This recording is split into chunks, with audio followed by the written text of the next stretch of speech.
Dad, isn't it time for illegal ham in the face? But bro, where's the banjo? Some Cleveland sports shows try to give you hot takes, but only one can give you a big old piece of hot ham. Welcome to Illegal Ham to the Face. Talking all Cleveland sports. And don't forget our Fat Boy Tuesday, where we also ham it up with some fun food topics. Without further ado, let's serve up some ham. Here are the Ham Boys, Fatty, and Big Bry.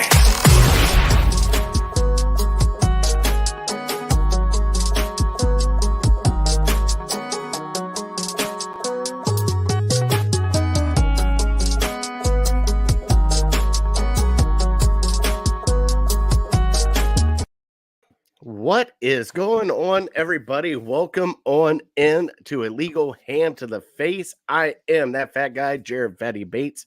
He is Big Bry. What is going on, big fella? Oh, living the dream. How you been?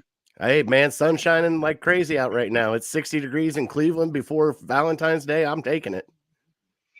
Oh, absolutely. It is. I mean, we're spoiled now. I'm just going to be expecting this for the rest of the year. You're not the only one, but next week does not look good for us. Oh, boy. We're maybe get some golfing this weekend, though. I heard Saturday, maybe? Tomorrow would probably be the best day for it. But if you're going to golf, tomorrow would probably be the day. Well, there goes my Saturday plans. Well, sorry. You could try it in the morning, but we're supposed to get a little rain on Saturday. I don't know when it's supposed to hit, but we'll see what happens. And Brian froze up. There he is. I'm back. All right, so welcome in. We are Legal Ham to the Face, Cleveland sports and food show. We got a big show for you tonight. We are also on Network 216. We are sponsored by Kheel and Lake Erie APA. Also, City Dogs Cleveland. We do have a trivia and a new puppy tonight for everybody.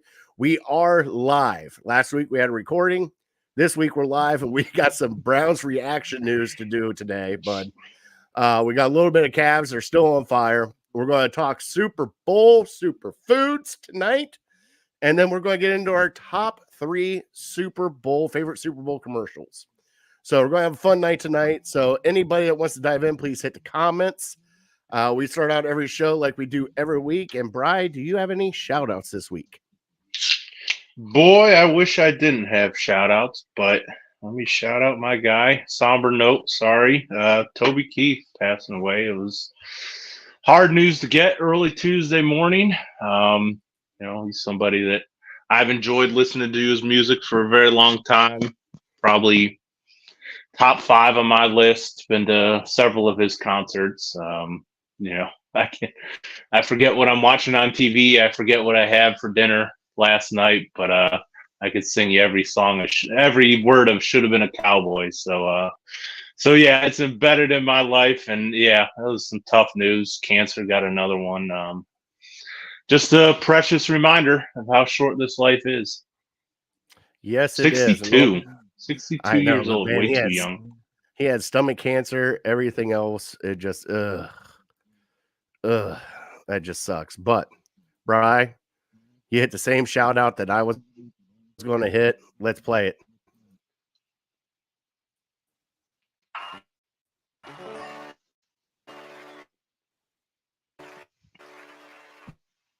A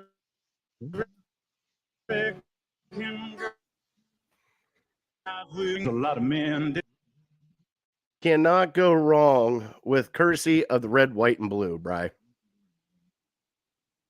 And am I by myself now? Yeah. Can you hear me? I got you now. You got me now. I happened to stumble upon, I was taking the dog for a walk yesterday because it was so nice out, and stumbled upon Sirius XM. They had I don't know, I think it was still going today too a little bit. I listened to it day long, week long, who knows how long, tribute to Toby. And man, I kind of wore out his albums and CDs like 10, 20 years ago, and I haven't gone back and listened to him much over the last 4 or 5 years, and I've kind of done that the last few days, and he's got so many damn good songs. '90s country, and then transitioning to the 2000, where he was just putting out hit after hit after hit. I think about Shocking Y'all CD when I was a freshman in college, and just wearing that out. And so it's unfortunate he hasn't put out too much new stuff over the last few years. I think maybe he has, but it just hasn't gotten too big. But going back and listening to some of his red, white, and blue got me fired up. American Soldier. I mean, he made like being patriotic cool, and being proud to be an American. And that's why part of the reason why I say God bless America at the end of every show, because sometimes we take it for granted way too often. We're far from a perfect country, but it's the only place I want to live. Yep, same here. And just a sad note, just want to send out, to his family, everything, just respects, prayers, and respect to everybody. What a country singer. And, like you said, when you hear that song, especially courtesy of Red, White, and Blue, it hits a little different, especially if you're from a small town like I was growing up. When that thing played, it was like, okay, it is time to get the cut off t-shirts, the Bush Light cowboy hat on. Let's go. It was a whole different story. Other than that, I don't have any other shout outs, Bri. I mean, that's just, you kind of killed it right there, because that's what I was going to do. That is my shout out tonight. So just shout out to Toby Keith. Man, it just sucks. He had such great songs too. Thank you for the joy that he brought us, and the joy that he'll continue to bring us for the rest of our lives on this earth. So very grateful. All right, Bri. Well, let's get into our show. We always start our show with trivia from City Dogs Cleveland. And Bri, we definitely have a new puppy tonight, and I cannot wait to show her off as I pull up our stuff here. So here we go.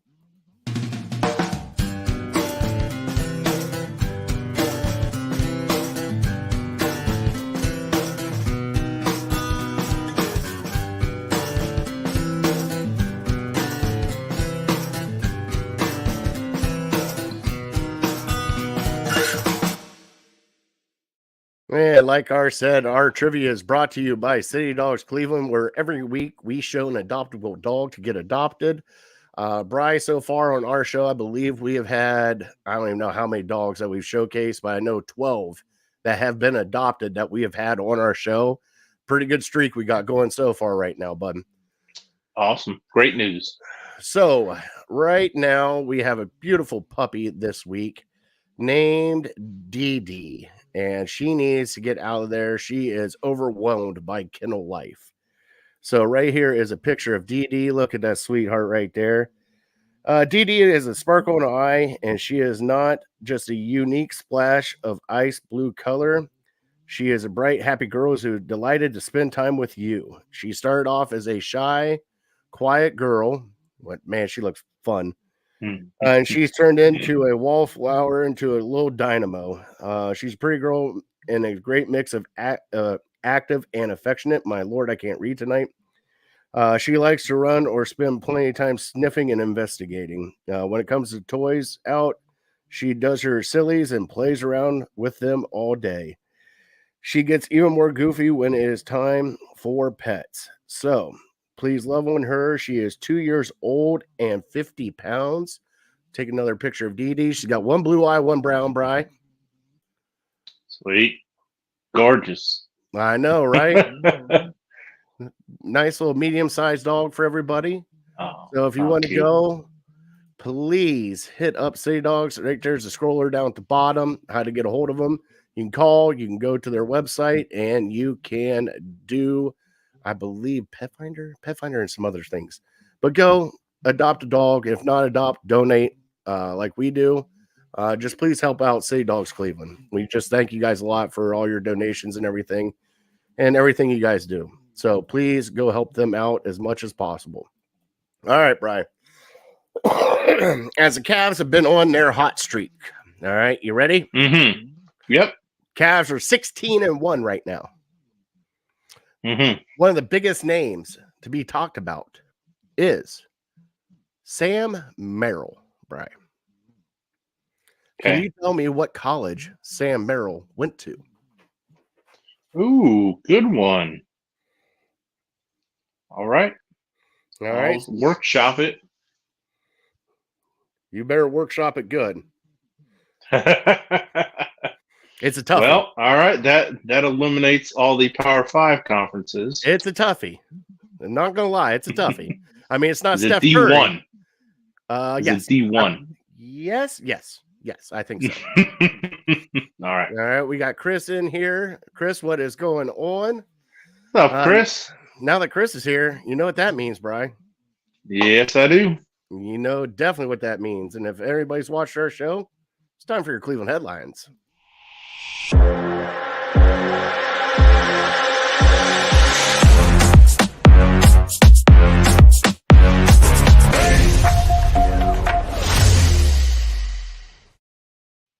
Now, Bri, starting off your Cleveland headlines, we will get to the Browns news here in just a second. We're going to start out with our fire hot Cavs right now.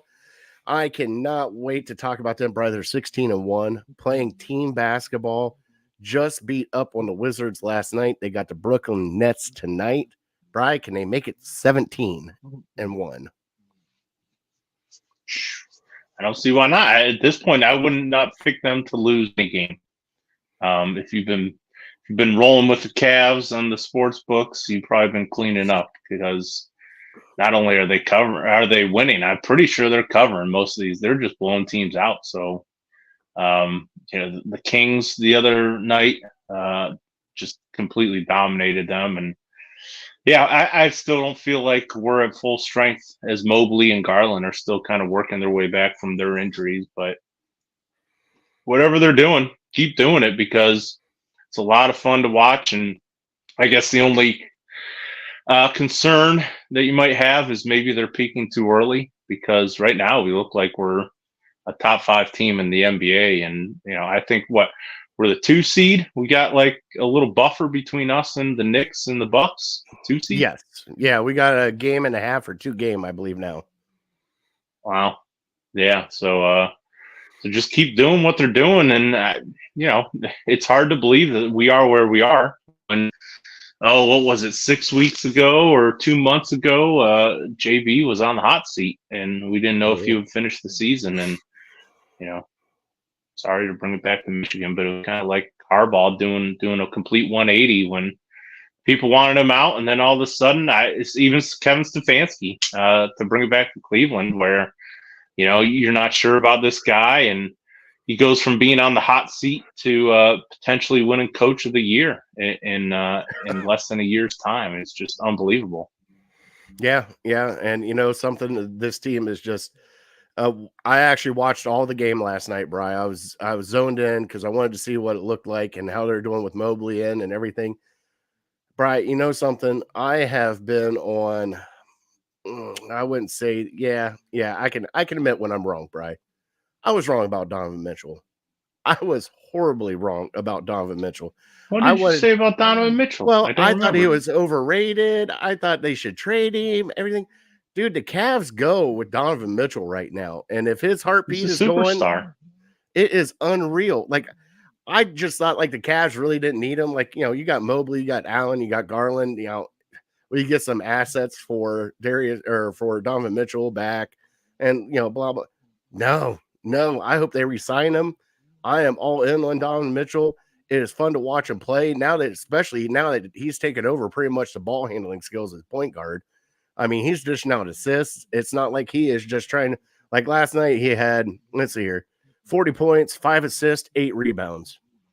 I mean, he's still assisting the ball, and some of his assists are amazing. But the one score that I'm looking at right now that I'm getting excited about, Bri, 22 points from Evan Mobley. The boy's getting aggressive, and I'm loving every minute of it. Made a couple of threes. I think he made 1 or 2 threes last night, but made a 3-pointer. And once he's getting around the rim, he's actually getting aggressive and doing work down there. So I'd love to see what he does tonight with the Nets. And man, maybe he gets a double-double tonight along with Jared Allen. Now, Jared Allen's double-double streak is over. He only had 12 points, 9 rebounds last night, but he did a lot of damage on defense with a couple of block shots. So Brian, I'm just excited. I got Cavs fever right now. Now that the Browns are Oh, kind yeah. of like on the back burner, Cavs fever's kicking in. It's hard not to get caught up in it. You mentioned Evan Mobley. I was super impressed in what he did. Was it Saturday night against the Spurs, going against Wembanyama and hitting couple threes over top him, and yeah, he wasn't intimidated at all, and so it gives you that encouragement. Let him get his confidence up while the team is hot and while he doesn't feel like he has to make every shot that he takes. And so yeah, it's a lot of fun. Donovan Mitchell is just he's unbelievable. He's a superstar. There's talk now that maybe he's the second best player in Cavs history. And I think we're getting caught up in the moment a little bit when we say that, but I don't know. Was he better is Kyrie number 2? Was he better than Kyrie? I know Mark Price and Brad Daugherty and Austin Carr, these guys we love. Some people will argue for them, but yeah, it's a lot of fun to watch Donovan Mitchell right now. And I think that the city is just still a little hesitant to get behind him because the uncertainty with his future. Yeah.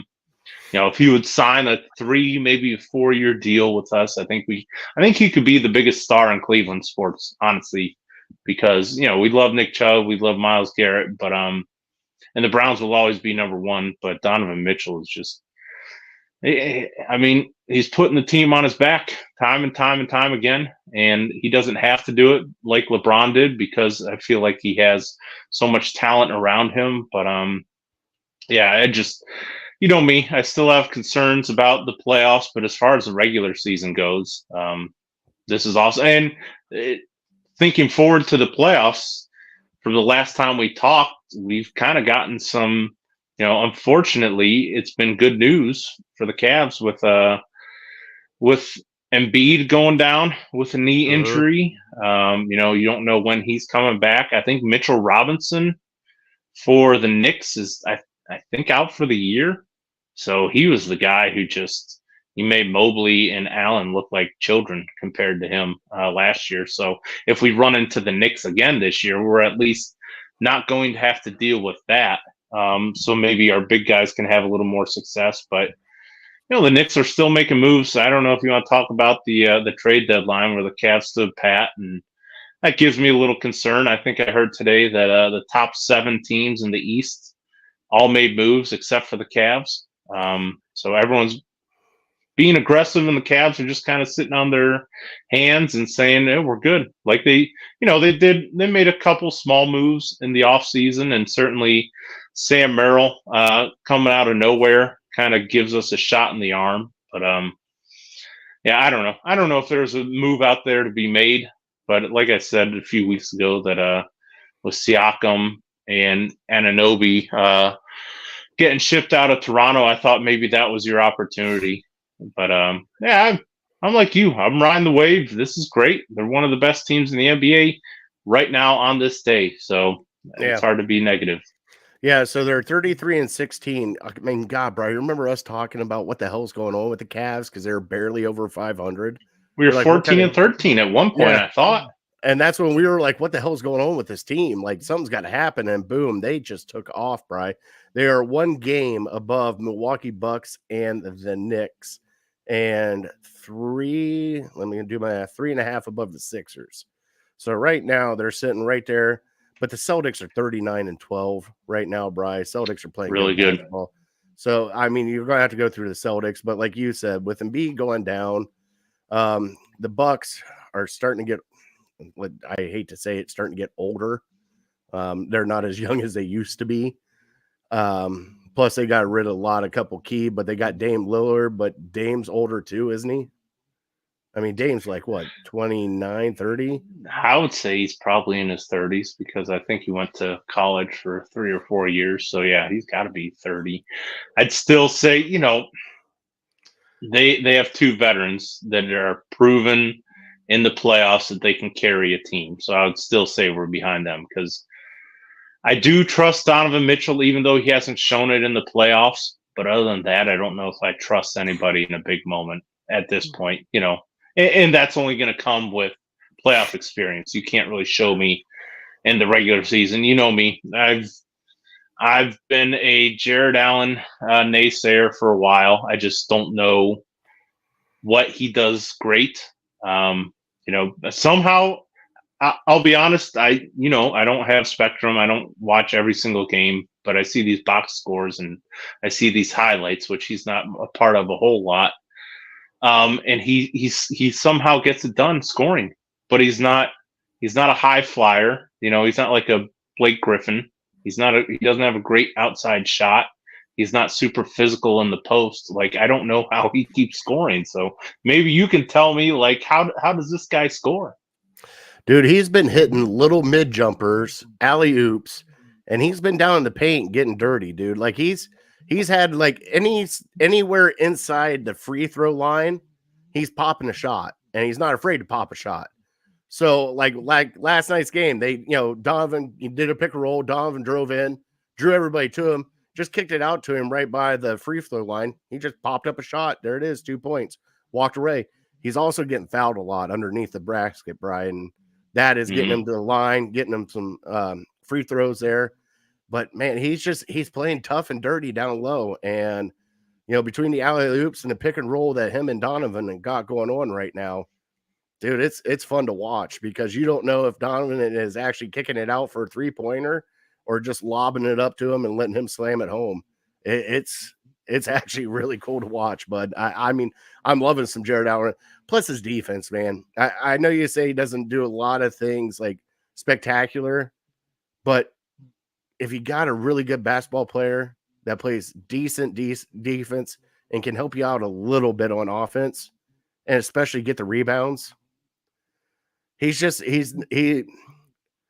put it this way, Brian. If it was, what would we say, about 15 years ago, we'll say, Jared Allen would probably be one of the superstars because he's that, big, tall center that can, get down low and bang down low, which we don't have that anymore. Everybody can shoot from the outside.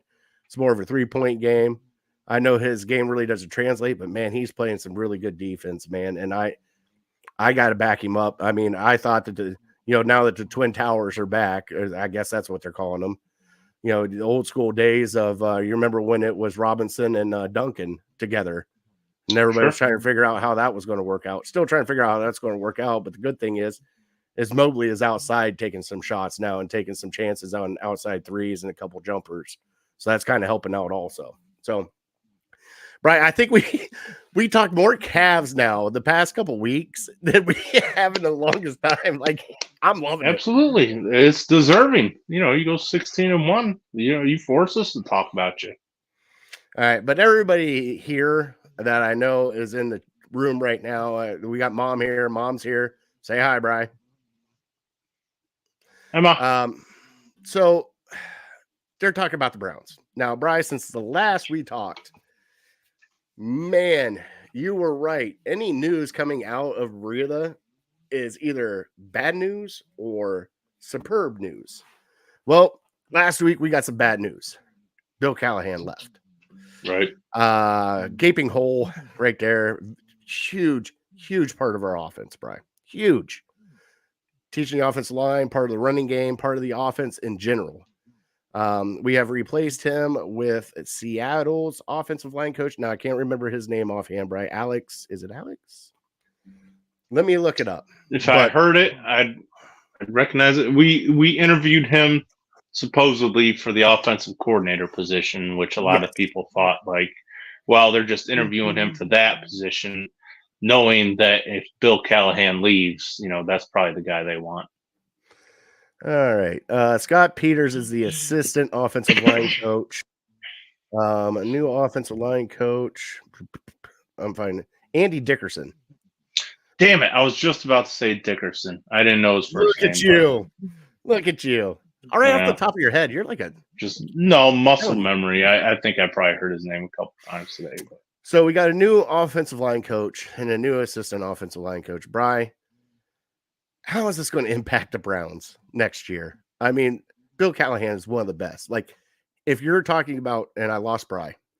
Well, if you're talking about one of the best, he was definitely one of the best. I'm guessing either A, Bri's phone died, or He'll come back. Nope, he's coming back.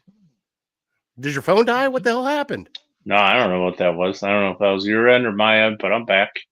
All right, so man, losing Bill Callahan's got to hurt, right? Oh, absolutely. And I mean, that's why it's a big story. If it was any other offensive line coach, it would just be like our tight ends coach this year. We would just say, well, the Browns got rid of their tight end coach.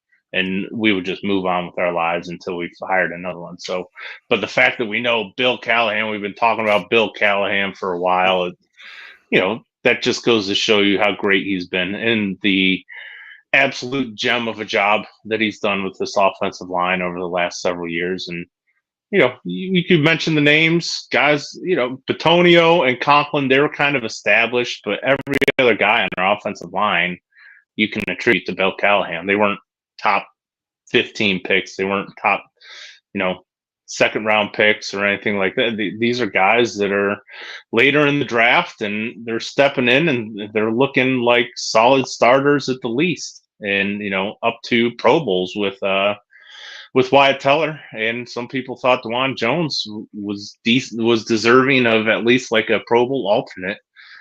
So it's a big blow. I can't say that it's not, but let's not just assume that we're going to take a giant step back. We don't know what this new guy has to offer. He's experienced in the league. He played for he coached for Seattle, and the running game has been pretty decent over the last few years. So I'm willing to give him a chance as much as I love Big Bill Callahan.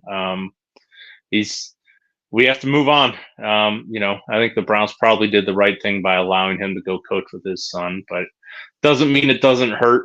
But we still have the mules. We still have the horses up front to get it done. And we still have Nick Chubb in the backfield as long as he can return healthy. So I'm not going to freak out too much, really. Brian, I'm not going to lie. I'm freaking out a little bit on it because I dove into it a little bit. Every team that Bill Callahan has left the offensive line the next year has been shaky at best. Yeah, but I just don't, with Bitonio, maybe if Bitonio wasn't there, maybe I'd freak out a little bit. But we got Bitonio, we got Teller. Posich is a solid veteran. And Jack Conklin, let's not forget the reason we paid Jack Conklin so much money. Yes, he does have injury issues and he's a pretty good player, but I think they paid him in part because he's such a great leader and he's a guy that can motivate his other offensive linemen, and he's a guy who leads by example, and he's a veteran who's just going to show up to work and get it done. So I have faith in the guys that are still there. Now, if we want to talk 3, 4, 5 years down the road, when we start talking about developing these new guys coming in, then maybe I have a bit of a concern. But yeah, we'll get to that when we get to that. Yep. All right, Bri. We did name this show Who's the Boss? Who's the Boss in Superbowl Superfood? And the reason why Who's the Boss came about was last week into the beginning of this week, Bri, Albert Breer came out and said that the change of the offensive coordinator really wasn't on Coach Stefanski. Behind the scenes, had to deal with a little bit of Depot, a little bit of Haslam, not happy with things that have happened with Watson. Now, who knows? Like, we don't have sources. We don't know. Who knows if Albert Breer knows, Bri? But, man, if that's the case and you're not letting Coach Stefanski pick his own people, after 11-6, dude, that's shady. 11-6 with 4 or 5 different quarterbacks. Your star running back's out. Your offensive line is demolished. You make the playoffs, and then you get rid of your offensive coordinator. It seems kind of fishy to me. What about you? I don't have a huge concern over it, honestly. I think I'm hopeful that that Dorsey can do a better job than Van Pelt. I think Van Pelt did a fine job, but I strive for better than fine. I think, with Flacco and, the other quarterbacks, I attribute a lot of that to Stefanski. And I think Alex Van Pelt, maybe, I'm sure he had a hand in it.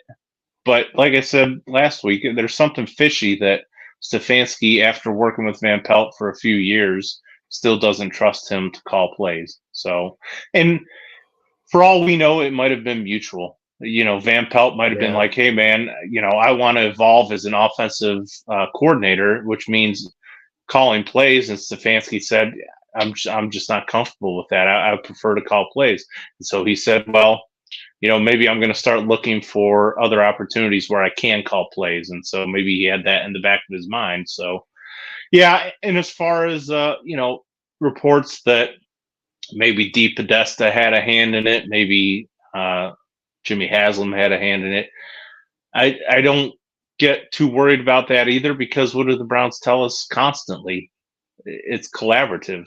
Everyone has a hand in it. And so I don't feel like they're lying to us. I think we're just so used to Bill Belichick making every decision, the head coach of the organization making every decision. And in the Browns franchise, they tell us it's collaborative. It's not going to be just a Stefanski decision, as much as we've been conditioned to think that way.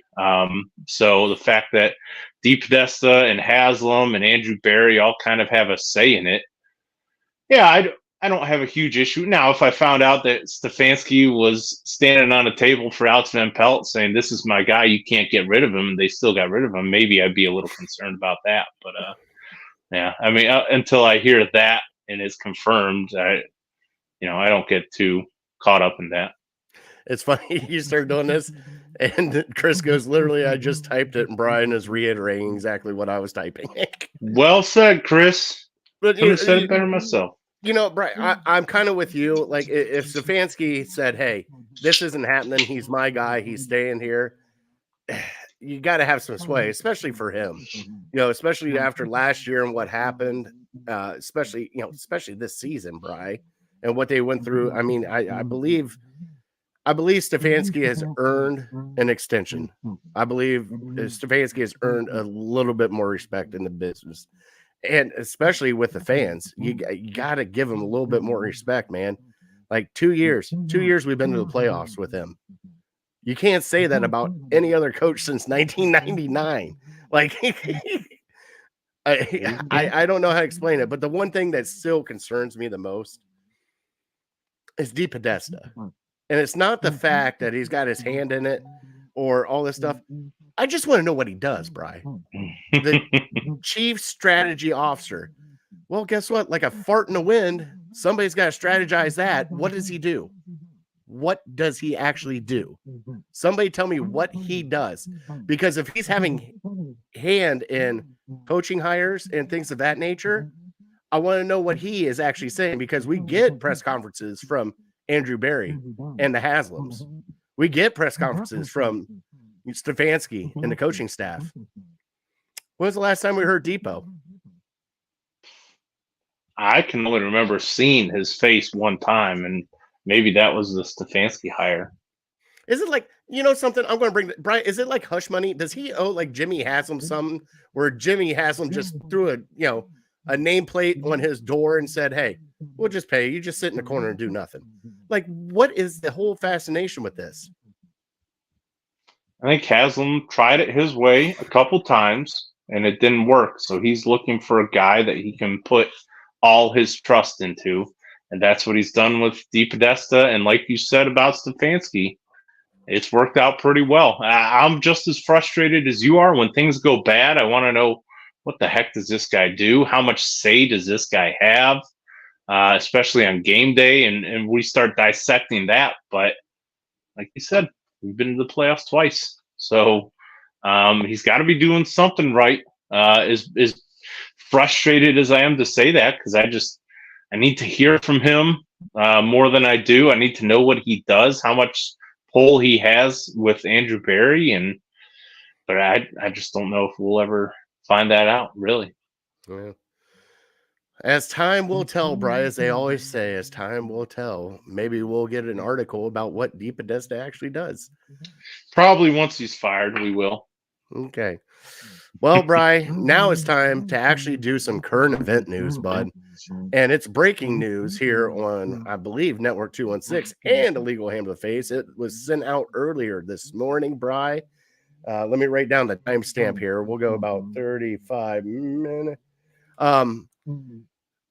The Cleveland Browns and the Haslam Sports Group is in the process of purchasing 176 acres right next to Hopkins Airport, right in Brook Park, Ohio. Not Cleveland, Brook Park, Bri. A lot of rumblings are going on that they're purchasing this land to do a little stronghold on the city of Cleveland, to get city of Cleveland to do what they want for the Brown Stadium. Now, people, the lease is up in 2028. I got that from Casey Kinnaman. So they can't leave Cleveland until it's 2028. But, Right. Brian, how long does it take to build a stadium? It takes a few years, right? 3 years, I heard today. Well, and we're about 3 years out from if they buy this land. Coincidence? I don't know, Brian, but I mean, a lot of people are unhappy because in this case, that means Cleveland Browns would be moving out of downtown Cleveland. But Brian, you told me a little gem earlier, and why don't you go and tell that gem to everybody else? What gem was that? How many I just people have so many gems throughout the day. I can't. I know remember them all. about how many teams actually play in their city. Oh, yeah. So of the 32 teams, 12 of them. And we lost the mute. No audio. I probably touched this. Can you Yep. hear me now? Yep, we got you now. Repeat that, please. These stupid things. So of the 32 teams, 12 of them play in the suburbs, potentially 13 if the Bears move outside of Chicago, which I believe they have also purchased land in a suburb. So it's not unheard of or anything like that. I've been to Buffalo. It's pretty cool. Is that Orchard Park out there? You don't lose anything by going to a suburb. Now, going from Cleveland to this area that they're talking about in Brook Park, and if you've ever been to the airport, you know, going off a Snow Road from 71 and you drive past all these park and fly places, it looked like that's where it's going to be, one of these giant parking lots. Which I don't know, maybe could be distracting with all these planes flying in and out all the time. I don't know. We'll address that when we get there. But yeah, for me, as far as moving out of Cleveland, I think it's a win-win-win for pretty much everybody. The only people that I can understand being upset about this is people that live within like 10 minutes of downtown, 10 minutes of the stadium, or the people who own businesses in downtown, because people come in from all over the place I know when I was younger, I used to tailgate and then just walk to a bar to watch the game. And so you won't have that crowd as much. You probably lose at least 80 or 90% of that crowd on Sundays. But as for everyone else, it's so much more convenient, whether you're coming from the east side, whether you come from the west side, whether you're coming from the south. You got 480 right there, you got 71 right there, and that can basically take you to anywhere in the city. So as far as I'm concerned, this area, 71 and 480, or an area by 77 and 480, those are your two best options as far as getting people in and getting people out. Yeah, and also you got to throw in, you got 237 that's right there by the airport. You got the RTA that's right there. Also, with Cleveland Hopkins being right there, you don't have to travel. The team flies in, they just go to the hotel, straight to the hotel right there, and then play and then leave. Like, there's no travel time for a lot of things. Plus, it's right next to Berea. Like, people are forgetting this. It's right next to their practice facility. Right. Oh, so yeah. They don't have to go downtown. So if you want them to kick in the stadium, plus the other thing that is rumored right now, Bri, is the reason why they're doing this is because they do want a dome to have more than a few handful of events. So the rumor mill is out there. Now, hey, speculation, whatever it is, but I'm with you, Bri.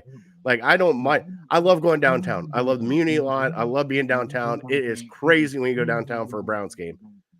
But getting to the Browns game, getting to all those little parking lots all around, getting to where you want to be at, and then walking around can be a pain in the ass, man. And especially getting in and out of the stadium. There's only one way. There's no multiple ways. There's one way to get in and out of that stadium, and that is it. But you could do it down in Brook Park, like you said, 71, 480, 237. You have major roads right there. Bagley Road is just further south if you want to shoot down to Bagley. Like, and dude, it's going to be 176 acres. I think they said it took Jerry's World is like 120, I think. After all said and done, after everything was built, it's 120. Parking lots and everything. So something's really big going to be going on there. I can't wait to see what happens, Bri. I know a lot of people are like, I know Nick Carnes of 216 and the Barking Brown show. I know he's not happy with it going out of, downtown if it happens.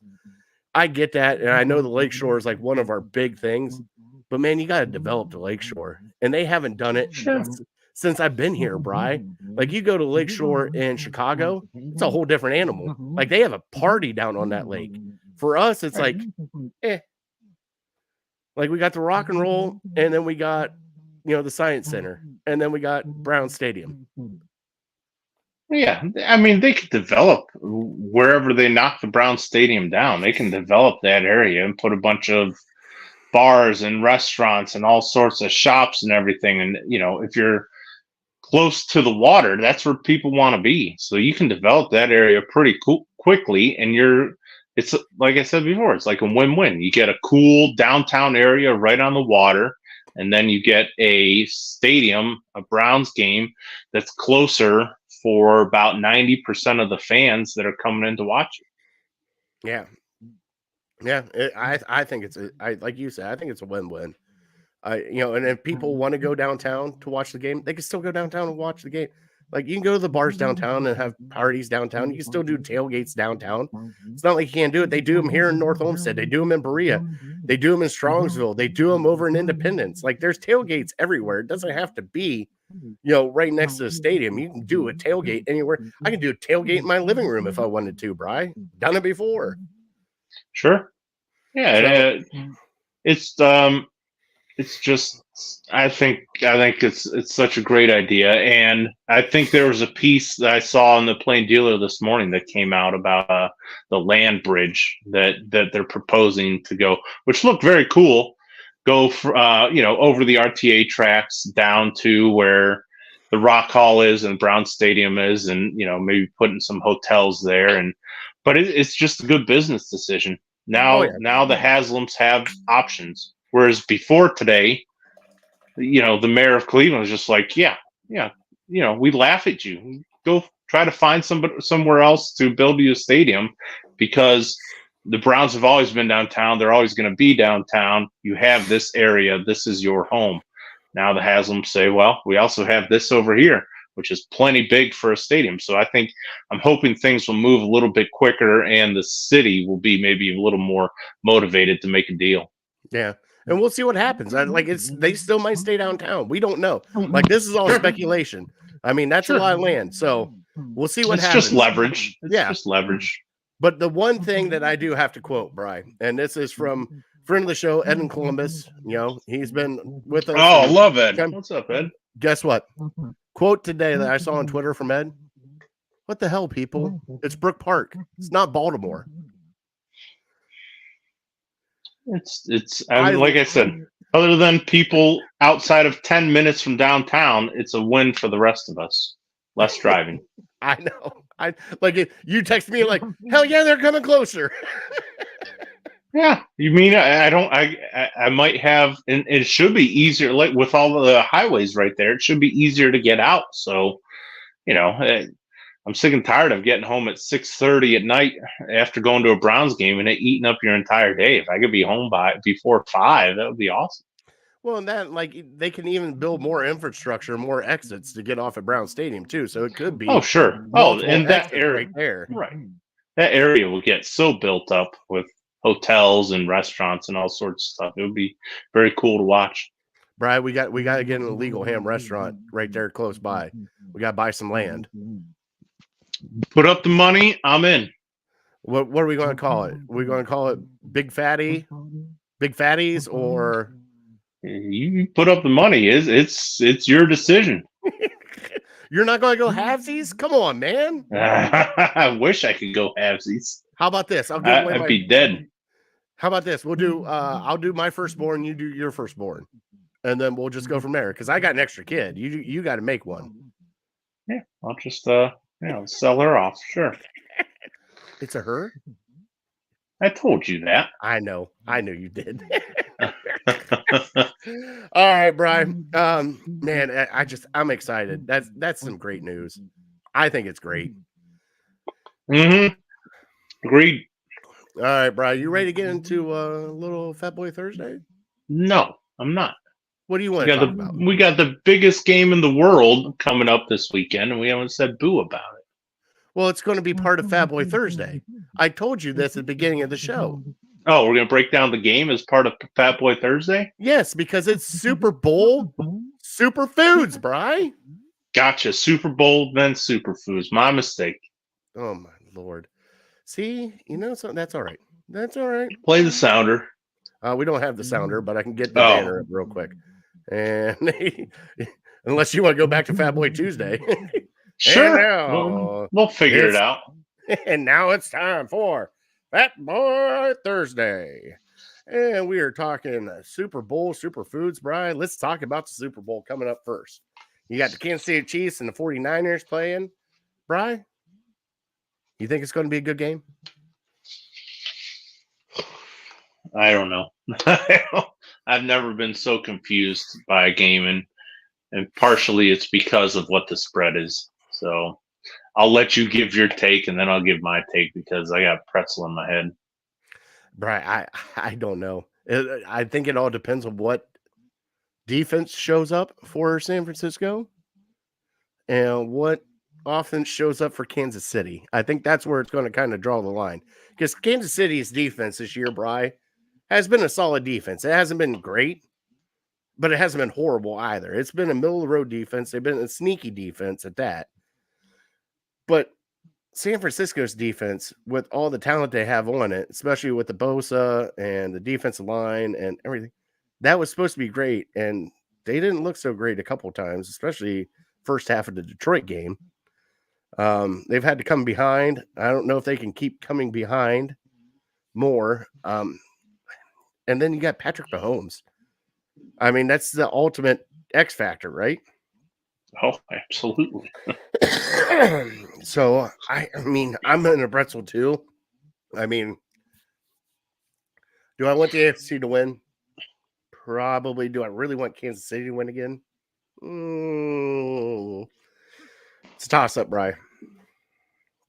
Well, let me share with you where I'm at. I definitely am rooting for San Francisco. As much as I hate San Francisco because of the Warriors, I'm just sick of the Chiefs and Mahomes and just getting it done year after year, game after game.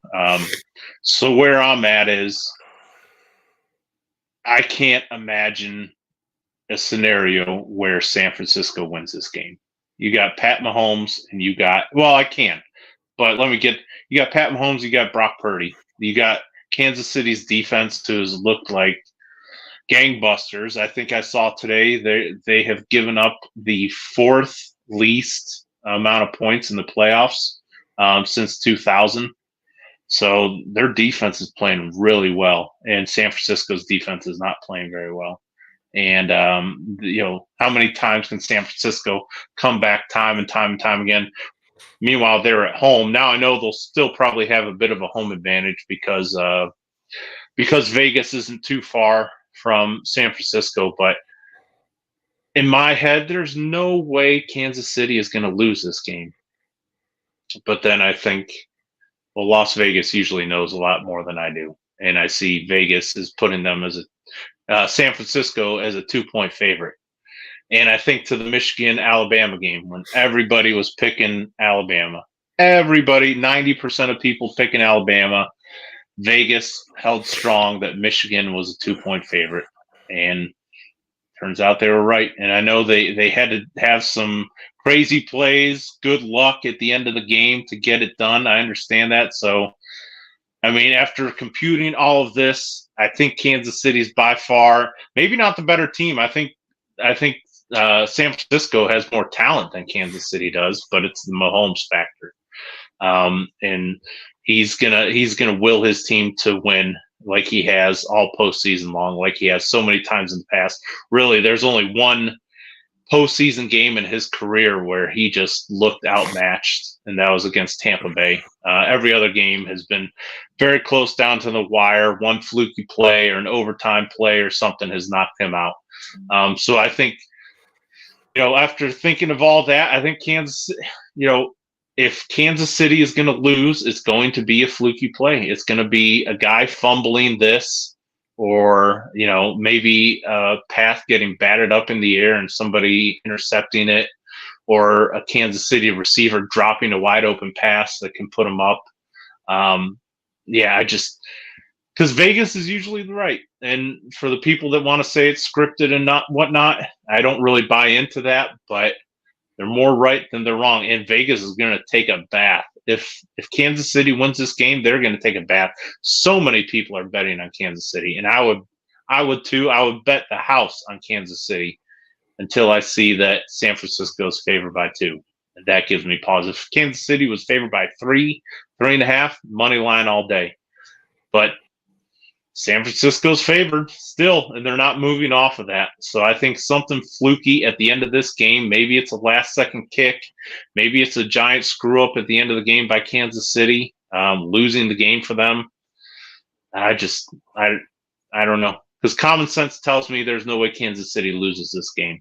So either I'm going to be proven right. It's the brain versus the gut type thing. Like, my gut tells me there's no way Kansas City loses this, but my brain tells me Vegas is a lot smarter than you are. So trust them.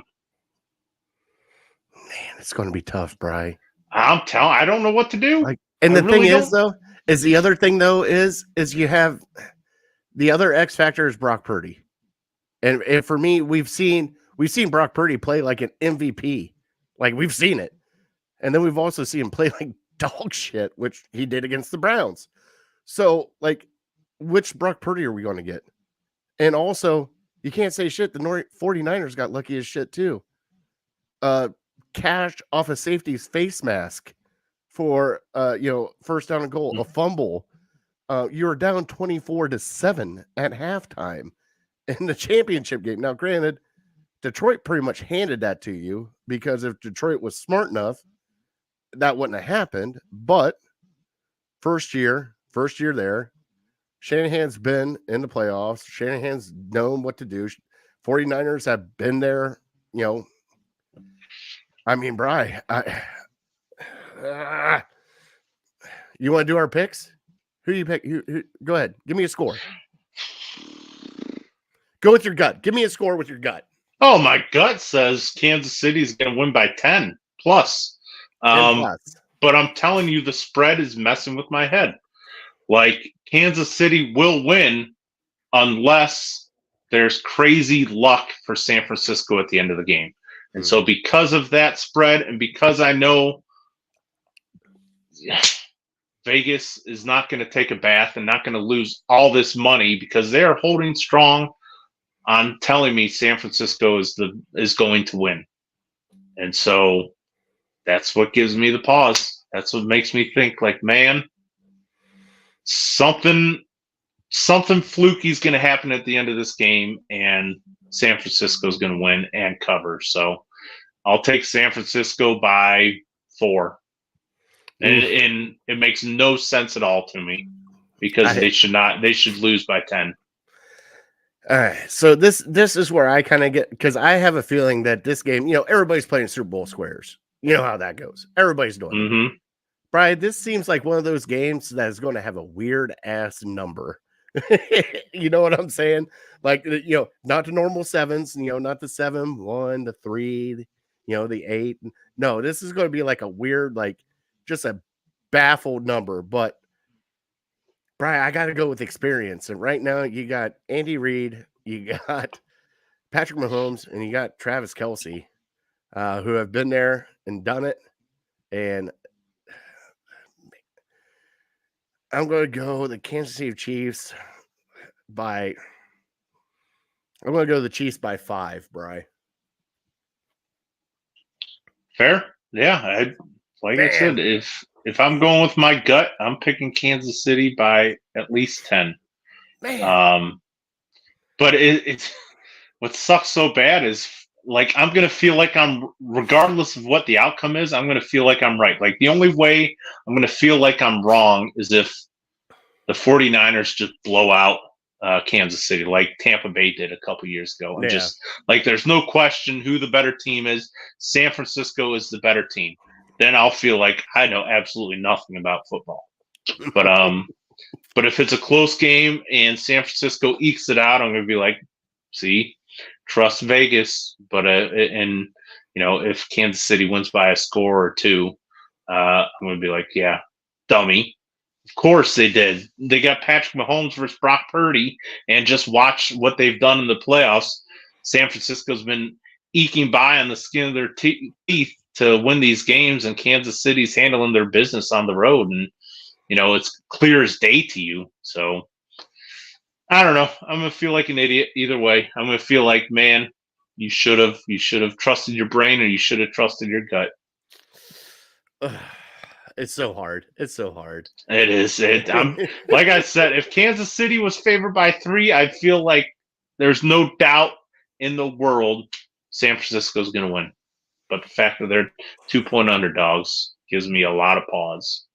Chris says Kansas City has trailed in each Super Bowl Mahomes has played in. At halftime, San Fran holds on, wins 24-21 Niners. But, Bri, besides the game, who do you think is going to be the Super Bowl MVP? Because odds are there's some serious betting odds on Cleveland native Travis Kelce to win Super Bowl MVP. Yeah, I don't know if I'd go that far. I'm hoping for it. Last week or maybe 2 weeks ago, I kind of, jumped on the train of putting down $2 on this guy or $2 on that guy. And this is when the odds were extra.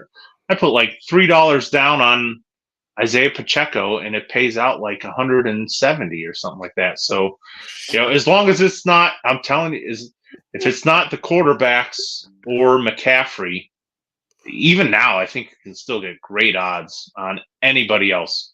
Not Purdy, not Mahomes, not McCaffrey. And even McCaffrey, you get halfway decent odds. But anybody else, how fluky.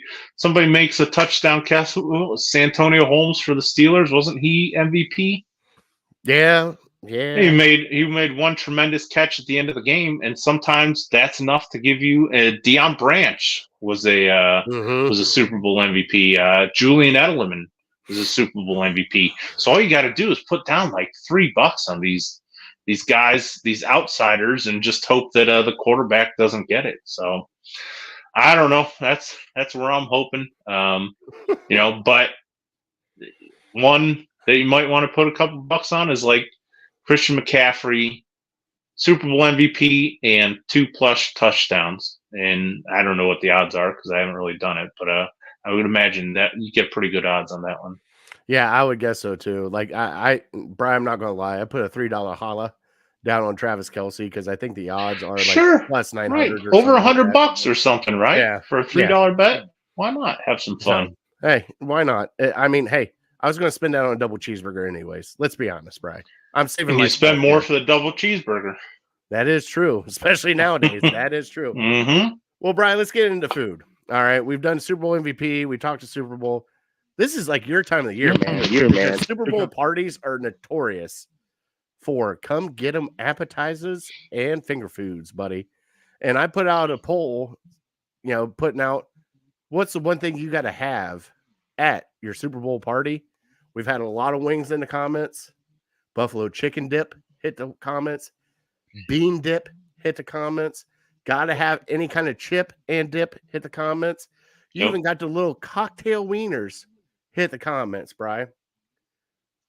This is like the Super Bowl for you too, because like this is like your mecca right here of just going in, grabbing a plate and grabbing 6 different things and going down and sit down. So, Bri, what are you excited to have on Super Bowl Sunday? If I ever did the unthinkable and I was on death row and I had one final meal, just I would Super just Bowl say, spread? give me the Super Bowl spread. Give me pigs in a blanket. Give me all the dips you mentioned. Taco dip.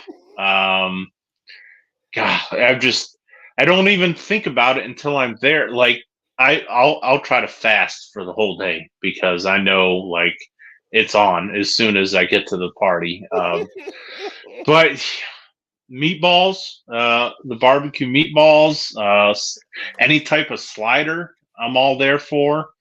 Usually pizza. My one buddy who usually go to his Super Bowl party, he just loads up on these the big square deals from, which I don't even know if they have them, from Marco's. It was like $7 or $8 or something for like this big pizza. You get like 10 of them and just go to town. And I mean, even cold, it doesn't matter. And so, yeah, I mean, I'm sorry. I'm going to toss it back to you. I'm getting way too excited, and it's only Thursday. But it makes me think that I want to have a Super Bowl party myself, just so I can like hoard all the leftovers and gain probably 20 pounds in the next 7 days.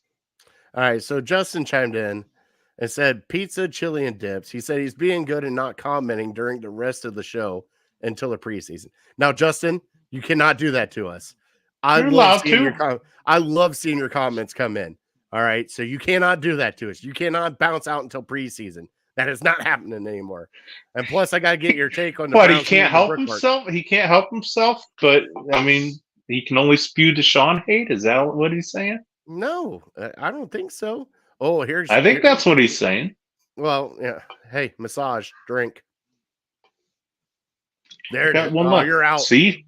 Where's Ashley? Ashley, he needs another beer. I know she's I don't think watching. I'm getting it tonight. If she comes up with another beer, I'm going to be floored. Bri. She gave me the side eye, and she goes, "You bringing up 3 beers?" Well, yeah, 3 beers. How else are we going to do this show? We can't do this sober.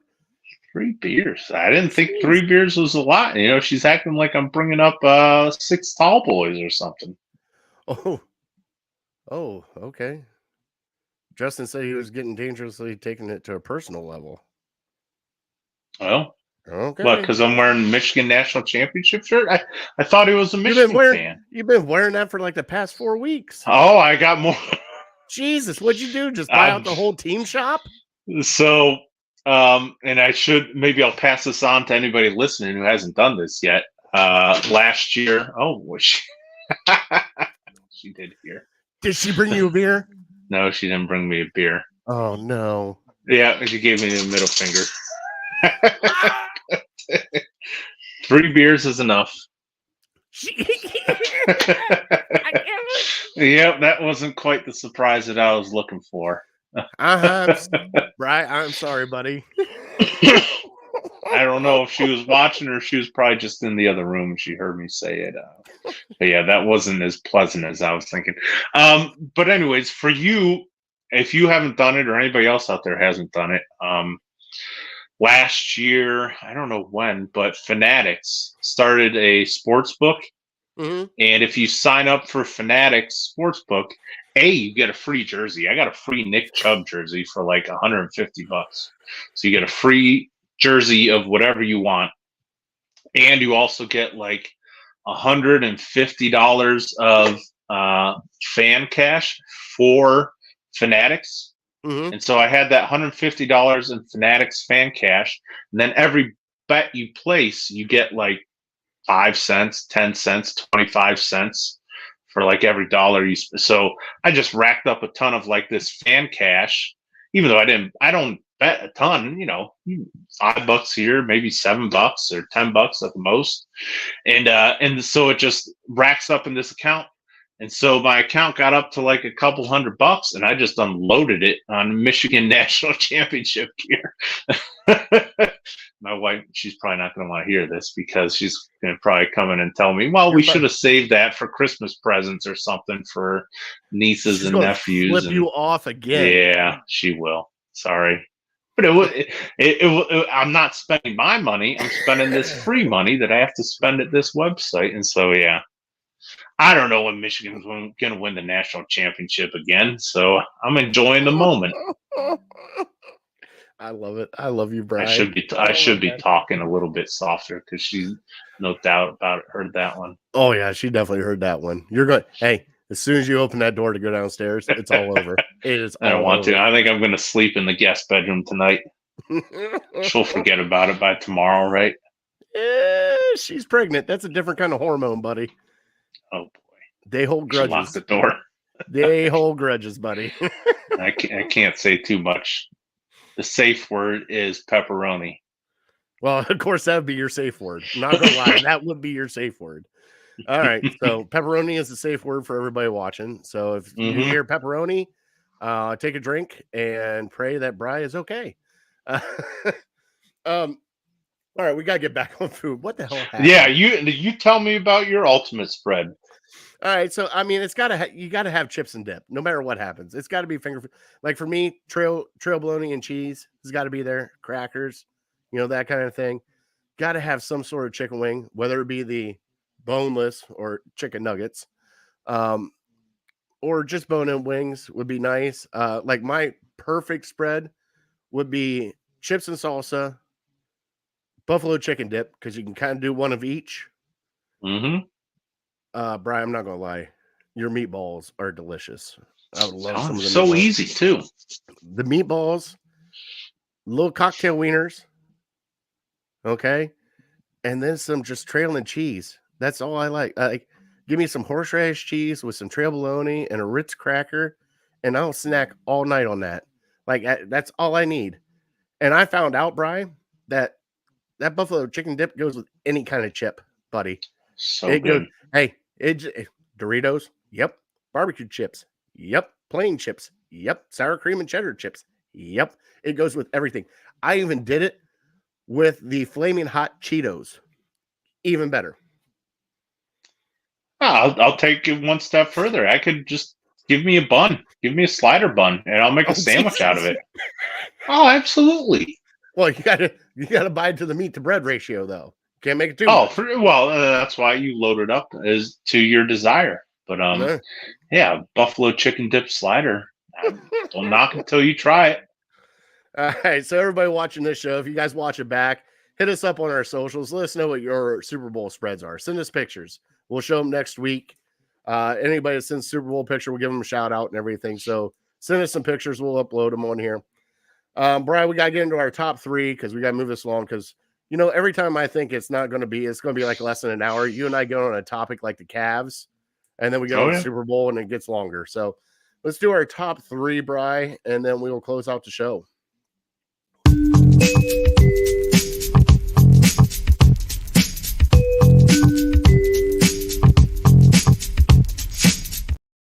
All right, Bri. Our top three this week is our favorite Super Bowl commercials, Bri. I will go first because mine are probably some of like the older, well, not super old. Number three for me was the Doritos commercial with the finger cleaner. Mm-hmm. Do you remember that one where the mechanics are sitting there eating it? Like, yeah, just stick your finger in there. That was probably my number three. Oh, yeah. Okay, now I know what you're talking about. All right, number two is the pug, Bri. The Doritos with the pug. And you just see that pug running. His face is just going, then he breaks down the door and jumps on the guy and steals the Doritos. You've got to remember that one. Or are you frozen? Nope, I remember it. Okay, and then number one for me, Bri, you cannot forget the frogs and the lizards together. And the lizards trying to take out the frogs.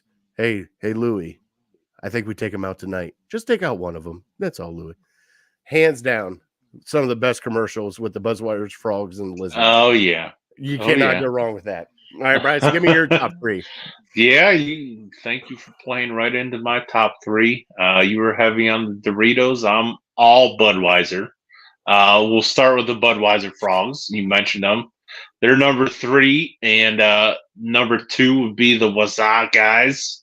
I mean, it was something so dumb sweeping the nation, and that's all anybody can do. Just because of the stupid commercials. Yeah. And then number one, it has everything. The Clydesdales. It'll make you laugh. It'll make you cry. It's just a staple of this country. So if you don't like the Clydesdales, screw you. No, it's I don't know. That whenever I think of Super Bowl commercials, that's what I think of. And yeah, I don't know if anything can top it, frankly. Put a little Toby Keith behind it, and maybe that'll pop it. Oh my Lord! Out just hey. Now that I'm thinking about it, just running in the snow, snorting, and then American. Oh yeah, there it is. Justin chimed in on his Super Bowl spread. He said, "Give me cons, salt and vinegar, mustard, and a couple slices of bread." Brian, have you ever had a potato chip sandwich? Just potato chips? Just potato chips, buddy. No, no. I'll put the potato chips on. What do you guys? Is it smothered chicken? What do you call? No, not smothered chicken. Shredded chicken. Shredded sandwiches. Chicken. Yeah, because there's not a ton of flavor in shredded chicken sandwiches. So yeah, any sort of potato chip on there, I'm all for it. Let's see here. Justin said OG GoDaddy commercials, the Budweiser Frogs. Chris said the Doritos Time Traveler. That's what I was thinking of when you were talking about. Yeah, that one was good. Snickers with Betty White. That was a great one. And the Coca-Cola Mean Joe Green. You can't go wrong. That's a classic. That is a classic. Even though he was a Steeler, I can't have him on my list. 1984 Apple commercial. Okay, we're not going back that far, are we? I don't even remember the 18. I'll have to look it up. I was born in 84, so yeah, I don't remember that. God, you're a baby. All right. Bri, you ready for your trivia? Yeah. All right, trivia brought to you by City Dogs Cleveland. We asked at the beginning of the show. We're going to ask Bri again. Bri, what college did Sam Merrill go to? Well, I'm going to take a shot in the dark. And if I hit this, you're going to owe me some money. Boy, there's so many like mid-major schools that I want to put him at. I'll say off the top of my head, Holy Cross. Got me mid-drink? No. He is that close? Mid-mage? Utah State. Utah State. Were they the Wolf Pack?